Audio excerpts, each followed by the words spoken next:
Hello, and welcome to the History Inquirer. In today's episode, we will be exploring the battles for New York, Brooklyn, Harlem Heights, White Plains, and Fort Washington.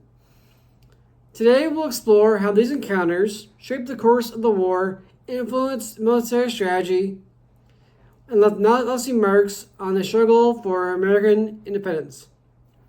Whether you're a student, educator, or history enthusiast, this episode is designed to bring these critical moments to life with clarity and insight. I know there's a lot to talk about, so grab a drink, a snack, and get comfortable, and let's get started. I'll begin by setting the stage. By the summer of 1776, the newly declared United States faced a powerful British military determined to quell the rebellion. New York City, due to its strategic harbor and central location, became the focal point of both British and American ambitions. The fate of the revolution would be heavily influenced by what happened here. It's late August 1776. Just weeks after the Declaration of Independence, the Continental Army, led by General George Washington, braces for an imminent British attack.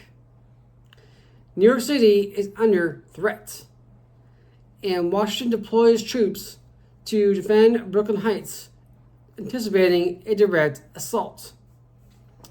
On the American side, George Washington commands the defense, supported by generals such as Edgell Putnam and John Sullivan. Opposing them is British General William Howe, a seasoned commander eager to crush the rebellion swiftly. The British, numbering around 20,000, used their naval superiority to land troops on Long Island. Washington, with approximately 10,000 soldiers, many inexperienced and ill-equipped, tries to fortify defensive lines. On August 27th, Howe executes a flanking maneuver, marching troops through Jamaica Pass, which is left lightly guarded. The surprise attack catches the Americans off guard, leading to fierce fighting at Gowanus Heights and eventual retreat to Brooklyn Heights. During the chaos, the Maryland Delaware 400, a courageous group of Continental soldiers, make a last stand, buying precious time for Washington's forces and earning Maryland the nickname of the Old Line States. Or at least that's one theory. There are others, but I like that one. Despite their valor, American casualties mount. Facing encirclement and a siege by the British, Washington orchestrates a daring nighttime evacuation across the East River. In the rain, saving the bulk of his army and preserving hope for the revolution. As the sun was coming up, many of Washington's troops were still in Brooklyn. However, divine providence smiled on Washington and his men. A dense fog arose that concealed the army's retreat to Manhattan. When the fog lifted and the British saw that Washington's army was gone, they were bewildered, perplexed. Where did they go? They thought that their ships would prevent such a retreat. However, there was no wind that night, meaning their ships were not in position. The British won the field but failed to destroy the Continental Army. Washington's strategic withdrawal is hailed as a masterstroke, preventing disaster and allowing the Americans to continue fighting. The loss, however, gives the British control of New York City, a vital base for the rest of the war. The battle underscores the challenges faced by the Americans and the importance of adaptability in warfare and leads to the Battle of Harlem Heights. With New York City now under British occupation, Washington's army retreats north to Harlem Heights on Manhattan. Morale is low The defeat at Brooklyn has shaken confidence, and the British advance seems unstoppable. George Washington remains at the helm, supported by officers like Nathanael Greene and Thomas Knowlton. Opposing them are British and Hessian forces, commanded by Hugh Percy and Alexander Leslie. On September 16, 1776, British forces launched a probing attack against American positions. In the morning, Washington sent 150 Rangers under the command of Lieutenant Thomas Knowlton and Adjutant General Joseph Reed to scout the British position.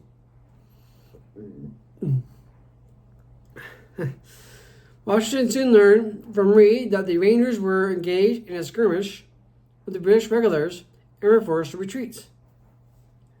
The British pursued, taunting the retreating Americans like they were hunting foxes or something.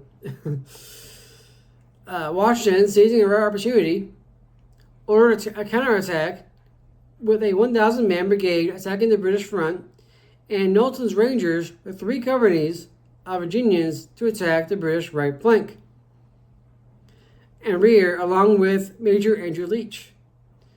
This strategy failed initially as the flanking force turned too early and ended up hitting the troops on the British right in the center.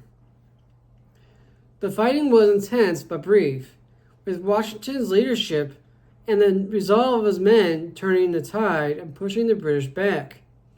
Both Knowlton and Leach were mortally wounded, their bravery remembered as a symbol of American commitment. The Americans pursued the British, and more fighting ensued. However, as the British were running low on ammunition, they were forced to retreat. The pursuing Americans were also forced to withdraw back to Harlem Heights after coming under fire from the British Navy. Those are some big guns. Though not a major strategic win, Harlem Heights is a morale-boosting American victory. It proves that the American Army could stand up to British regulars, reinvigorating the troops and inspiring renewed confidence. The battle is a turning point for American morale, showing that disciplined action and bold leadership can overcome adversity. About a month later, in October 1776, the British under General Howe moved into Westchester County, aiming to outflank and trap Washington's forces near the village of White Plains. In response, General Washington's army moved north, seeking to regroup and defend remaining positions. George Washington continued to lead American forces, while General William Howe commanded the British troops. American generals such as Nathanael Greene and Alexander McDougall played important roles in organizing the defense. On October 28, 1776, Howe launched an attack on Chatterton Hill, a key high ground near White Plains. British and Hessian troops crossed the Bronx River and engaged American defenders in fierce combat.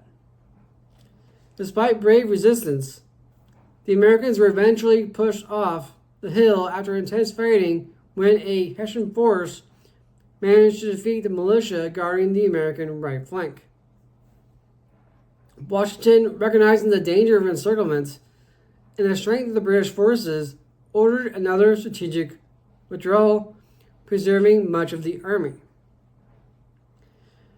The British captured White Plains but failed to destroy Washington's troops or force a decisive engagement. Washington's ability to execute yet another skillful retreat allowed the Continental Army to survive and continue to fight, eventually leading to their retreat down the length of New Jersey and across the Delaware River. The battle reinforced the importance of mobility, intelligence, and adaptability in confronting a larger, better equipped foe. By November 1776, the British have tightened their grip on New York. Fort Washington, located at the northern tip of Manhattan, is the last major American stronghold on the island. Washington debates whether to abandon the fort or hold it at all costs. Colonel Robert McGow commands the garrison, convinced they can withstand the siege. On November 16th, British and Hessian forces under General William Howe and Wilhelm von Kniphausen attack. The assault comes from multiple directions, north, east, and south, overwhelming the defenders. The Americans, numbering about 3,000, resist fiercely but are outmatched by superior British numbers and tactics. After hours of intense fighting, McGaw surrenders. The British capture nearly 2,800 American troops, the largest loss of the war to date. The fall of Fort Washington shatters American control of Manhattan and delivers a severe blow to the Continental Army's strength and morale. The defeat of Fort Washington has immediate and far-reaching consequences. The Americans lost vital supplies and manpower, while the British secured complete control of Manhattan. Washington's subsequent retreat across New Jersey marks the low point of the war for the Americans, setting the stage for the famous crossing of the Delaware River and a daring counteroffensive at Trenton and Princeton later that winter. The Battle of Brooklyn demonstrated the dangers of inexperience and the value of quick thinking. Harlem Heights revealed the importance of morale and the power of leadership. Fort Washington illustrated the risk of overconfidence and the consequences of defeats. Strategically, these battles shaped the Revolutionary War trajectory. The British gained New York as a base but failed to crush the rebellion. The Americans, battered but unbroken, learned vital lessons, adaptability, resilience, and the critical role of leadership. Hope and the cause of American liberty endured. Thank you all for watching. Please remember to like, comment, and subscribe.